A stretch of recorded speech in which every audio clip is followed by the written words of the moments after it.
The what the?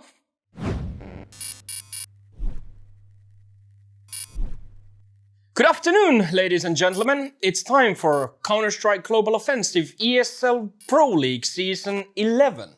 See, they are really long to say, right? Yeah. Yeah.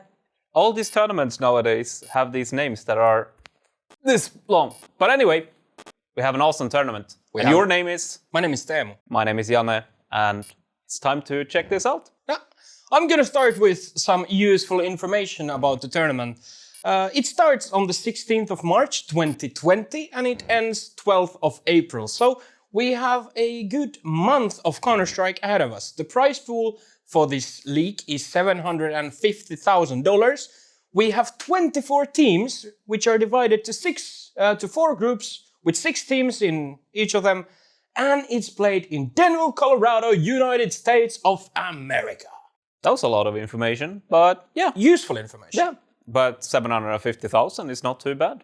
It's a pretty good amount of pocket money when you go on holiday, I would say. So soon we're going to look at who's going to win it. Or maybe we should look at the format to get there. Yeah. So first of all, like I said, we have 4 groups, 6 teams in each of them. And this is played in a kind of weekly format. So in the first week and a half, we see groups A and B. And then the second week and a half is group C and D. Correct. Question. Do you like that? I actually do. I think it's really clear and it makes it a bit simpler also for people to follow it. So when you have now, at this point, teams have established their fan bases. Sure. So the teams and the fans have off days too. So I think it makes it easier when there's kind of everything's mixed.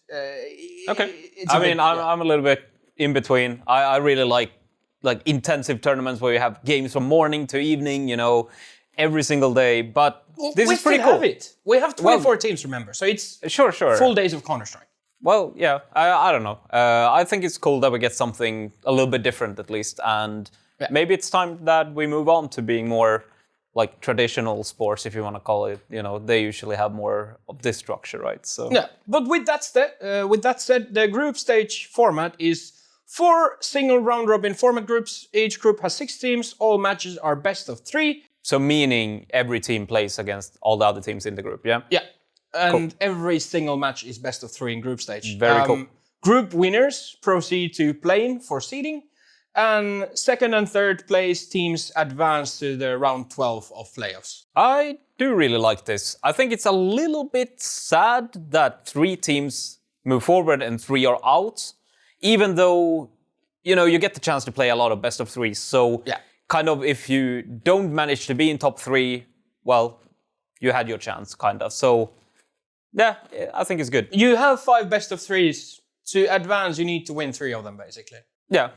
No, that's good. I mean, it's a way better format than most tournaments we see. So, I like this. It's a really good step forward. Yeah, I think so.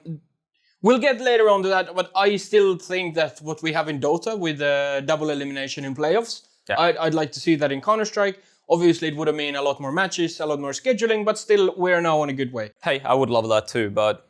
Who wouldn't, to be fair. Yeah.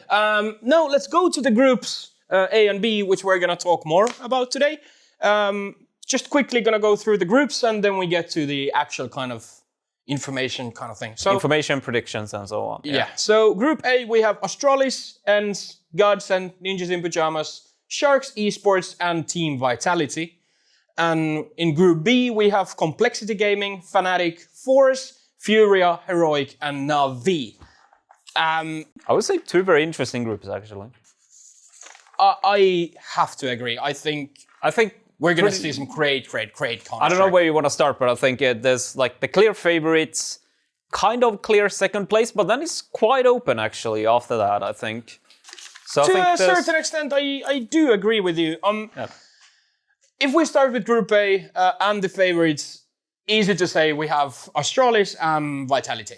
I think so. Australis, we don't even have to talk about, I feel. I mean, arguably, they are still the best team in the world. I mean, I understand that Na'Vi, after their Katowice run, can be argued to be the number 1 right now, but Australis it's just one tournament. Honestly, it is just one tournament. And I think Australis, if nothing else, they are easily top 3. So in this group, they are the very, very clear favorite for sure. And I would say you can't be short-sighted now, even though Australis wasn't maybe on their best in Katowice. But if you look at the bigger picture, best team in the world. Hey, honestly, I think Australis did really well until they played Navi. Yeah. And Navi were obviously on fire. So I don't even know if you can blame them for that. The Navi we saw in Katowice was that was their peak, that was their best performance ever. And one could say that's the Navi we want to see in the future too. That's definitely the Navi we want to see in the future, but I'm not sure if we are going to, because that was definitely, it could be just an amazing run and then we are back to normal or something. But Australis are actually the favorites to win the whole tournament if you look at odds and everything. So Group A, there should be no discussion. They are number 1. Then we have Team Vitality. There is a question mark now around the French squad because Alex stepped down for personal reasons and he tweeted out that it's been just the traveling. He spent 36 weeks last year away from home. And to some people, that's just too much. I respect that. But with that said, Alex was the IGL of Vitality and they replaced him with a young 17-year-old Misuta. I mean, definitely. Who brings raw firepower. Yeah, I mean, I'm not very familiar with the guy, but from what I've been looking around a bit, I've been checking his stats, I've been reading what other people think who are more involved in the French scene.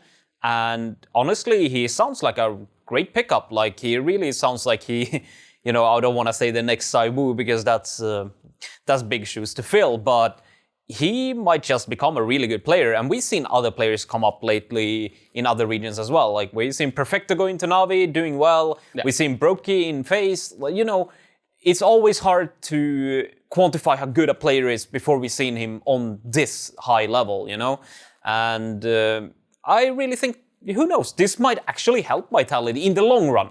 But definitely for now, it's a hit to them. Alex is a very big part of the team, and I see an issue here that might happen. Obviously, it might not be a likely scenario in any ways, but ENCE replaced. Obviously, they made the decision by themselves. Vitality had to find a replacement because Alex stepped down. But now they are replacing their IGL with raw firepower. And I don't know if any other player in Vitality is like a natural IGL.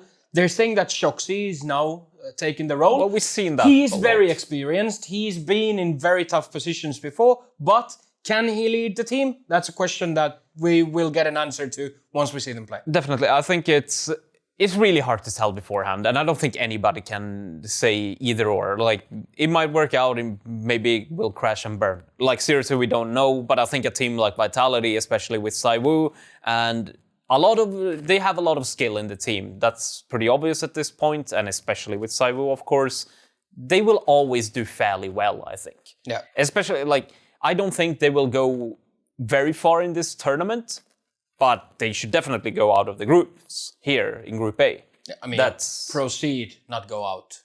Oh, maybe I misspoke. Okay. Yeah. Anyway, they are a clear number 2 for me. Yeah. I'd like to mention Godsend. They've been playing fairly okay, and because there's a Finnish player there, Zen. Yep. So I have a small flag for his success, but Godsend can be the third to kind of proceed. We'll see. Honestly, I think so. I think Godsend have looked way better the last month, the last 2. I mean, they had an amazing run and beat a lot of teams for a while, but they are up and down, but I don't really see... NIP right now doesn't look very strong. ENCE is obviously a train wreck, so I think Godsend has a good chance to be number 3 in this group. And actually, when we talked about the favorites a bit, then we have the bottom feeders. So I think the last spot of the group is going to go to Sharks Esports. Yeah. The Brazilian squad. I'm not very familiar with them. As such, you don't see them play these tournaments very much, but checking out some stats, checking how they've been doing, they definitely should be last in this group. They haven't won an official map since ESL Pro League Season 10 Americas, which was in October 2019. Yeah, that's the problem. So that's the only reason they got their spot to this season 11 because they were in the I think finals in season 10. they have a great challenger because ENCE might just pick up the last spot. Yeah, and now, talking about ENCE, I mean, as a Finn, I genuinely hope nothing but success for them. Hey, but same. It's very, very, very hard to see light at the end of the tunnel. I mean, watching their latest behind the scenes material on YouTube, and you can actually see that the team is working on their issues. They get a lot of shit. They do. Some for obvious reasons, but I think it's at the point where enough is enough. You can see, when you look at the behind the scenes material, you can see that they're working on their issues and they're actually trying to kind of fix it. But time for talks is over. We need to see some results. I've already said that 2 tournaments in a row now. Ice Challenge, I said it's the last chance. They ended last. DreamHack. Then DreamHack, Open Anaheim, I said the same thing. They ended up dead last there too. After losing to MIBR, you'll see the video about it actually. So it's like at this point, it can't continue. Like this series, it can't continue. But I think, okay, they will not end last in this group again, but I don't see them being top 3 either. So it's rough times, friends, and honestly, it's hard to see, like you said, light at the end of the tunnel. I don't see it. Let's hope for the best, but...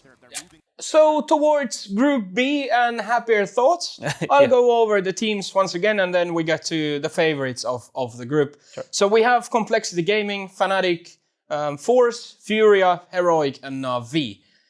And to start with the biggest favorite to win Group B, it's obviously Natus Vincere. Yeah, they obviously have looked amazing, and their run in Katowice, like we said earlier, was maybe the most dominant run we've ever seen in such a big tournament. Honestly, the semi-final against Australis and the final against G2, it wasn't even close.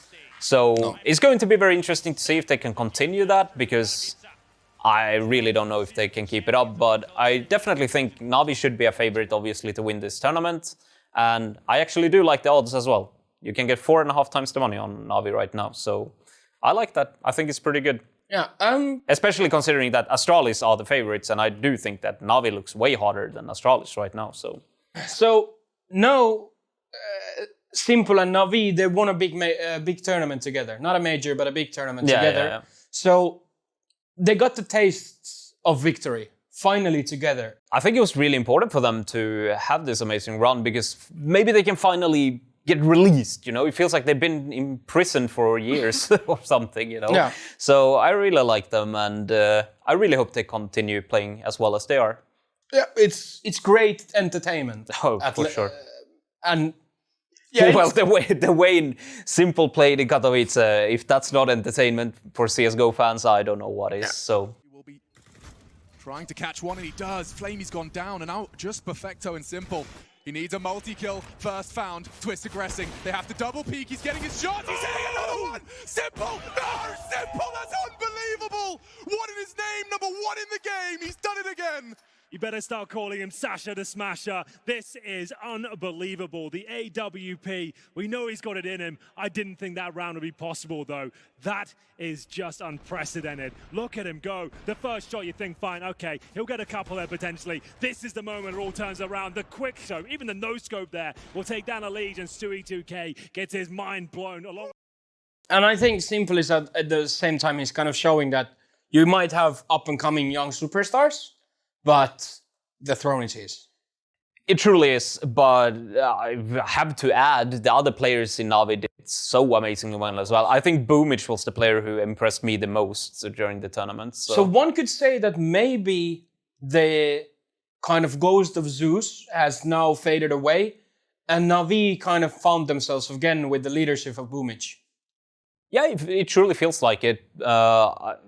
Hey, like I said, I haven't seen a team be that dominant in a tournament basically ever. So let's hope they keep it up, and hopefully somebody can challenge them too, because in Katowice they weren't even challenged, to be honest. But, so okay, from Group B, we get to your boys from Sweden. We have Fnatic as the second favorite. I wrote a few things. I mean, they placed 3rd and 4th in Katowice. it seems like pieces of the puzzle are falling to their places now. I mean, you got the new kind of young guns with Golden and Brolan. Golden being the new IGL, who seems like he's taken the next step. Brolan has been amazing. There's been some maps when he hasn't been there, but he's been amazing on the bigger picture. Yes, he's still a little bit inconsistent. Yeah. But I think the amazing part of Fnatic is that when he doesn't have his greatest day, anybody can step up. JW has amazing maps, Flush has amazing maps, Crims is very solid and usually does really well. So there's always somebody who steps up, and it feels like they don't really have a weak link, as I see it right now, compared to some other teams. It was, which game was it when we were watching in Katowice, the Fnatic one? You were in my living room, we were watching it together. They won the quarterfinal. Yeah, they 2-0'd 100 Thieves, maybe? Might have been. But anyway, you remember Brolan in Inferno. Brolan was absolutely lost. Yeah. But then you have Crims, JW, Flusha all popping up. Yeah. And then the next map comes. Brolan kind of gets there. JW dubs a little bit. So they're supporting each other in a very good way. And when there comes a map that someone is not, maybe they're not feeling it, some other like kind of pops up and, you know, takes her like, hey, it's okay, come in my backpack, I got this. Yeah, I agree. And also I think it's kind of amazing that we have gone from, let's say half a year ago, we were super down on Fnatic, like they don't have much at all, we don't believe in them. And now it almost felt like a, you know, 3rd to 4th place in Katowice is disappointing, you know? Yeah. And that's pretty crazy how, if somebody told me half a year ago that they will be in a semi-final in Katowice, I would think that's amazing. Yeah. So they have really, really stepped it up. And honestly, in this group, I really can't see any team be ahead of them, besides Navi, obviously. Complexity has been pretty hot, I think, but no, Fnatic should definitely have a second spot here. Yeah. Speaking of like complexity and Furia are the two teams in my eyes that are kind of competing for the 3rd place. Yeah, I would say so, but I have a feeling that Furia hasn't been as good as... My memory, I remember the good times when Furia were doing really well, and that's not the Furia I have seen lately. So actually, I believe that Complexity will pick up the 3rd spot in this group. I do believe, but Furia might have a fighting chance. Oh, for sure. But I think Heroic and Forest as well, they are not out of it by any means. Like, I think there's a lot of room here for anybody to pick up the 3rd spot. Yeah. So it might get tough, but if I have to choose one, I'll choose Complexity. So then we have the bottom feeders of Group B, so to speak. We started with Force. I mean, Force surprised a lot of people in like autumn/early winter of 2019. First placing 2nd in Blast from Moscow, and then they won DreamHack Winter. I think these teams, I have a feeling this happens all the time, that they can surprise anybody almost, but they still can't really make it, you know? You know what I mean? Yeah, they have these kind of highlight moments, like, oh, they're coming now. But after the Blast Pro and the DreamHack Winter, it's been a very, very rocky road. And now when you're looking at, you have teams such as Navi, Fnatic, Complexity, even Furia. So... yeah, I feel like this. They can upset somebody in like one best of 3, might happen, but big picture, no. Yeah. And then the other bottom feeder in Group B, we have the Danish squad, Heroic. I mean, Heroic is ranked 15th in ESL. I think they're 14 in HLTV. I mean, that's good though. But I don't think it reflects on how they're really doing. No, I can agree, but I also feel this has been the case for Heroic for a long time.